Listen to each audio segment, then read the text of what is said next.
Welcome back. The liquor ban is increasing the sales of illicit and potentially dangerous alcohol. That's the warning from the alcohol industry. The Liquor Brand Owners Association says the ban is also impacting more than just those directly involved in the sector.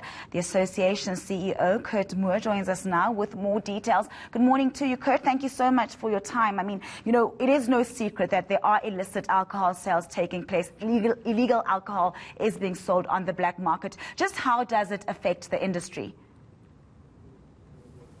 Good morning, Nandi, and thank you for having me. Well, the fact that the legal trade of alcohol has been banned does not necessarily mean that we don't have alcohol circulating in the system. We've conducted some research, as recently as 2018, that showed that the illicit market is about 15% of the overall alcohol sales. We know that government is losing about 6.4 billion rand in excise revenue. But right now, that's likely to increase. As we speak, we have a research company currently busy with some research, and they've confirmed some of the early findings is that there's a growth in the trade of ethanol used to produce alcohol. There's certainly a growth in the trade of alcohol. And that's likely, when we get those results, we're quite convinced that there'll be a growth in illicit operations. And this does come with a health warning for our consumers. Recently, one of our members was targeted in KZN, where bottle tops have been stolen. Now, why would anybody steal bottle tops? The only reason they do that is because they're planning to refill and they need a original bottle top to seal the product. Yeah. Coach, you've also said that the alcohol ban affects more than just those people that are directly involved in the sector. What do you mean by this? Absolutely. Look, if you think about Joe Public, an individual who was not into illicit trade during this dry period, they've now found these sources. And even the Commissioner of SARS, last year sometime, admitted that these networks are starting to become established and they're going to continue to grow. Yeah. So once that consumer knows about this means of obtaining this alcohol, it means they can go back there at any time. We also face an uncertain future as the legal industry because we don't know what's going to happen. I've been listening to your news report earlier about the delay in the vaccine. So this could be with us for a long time. And that could potentially mean that the illicit channels will continue to grow, and it'll take us a long time to be able to reverse that trend.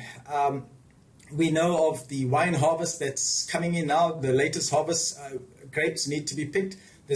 Because we haven't sold some of this wine, it means there's going to be excess wine in the market that could potentially end up into very cheap sources of alcohol and just continue to grow this illegal network. Yeah, and I heard you mentioning excise tax a little bit earlier on. We know that the industry pays SARS about 2.5 billion rands in excise tax per month. How are these payments then affected by the ban and the illicit selling of alcohol?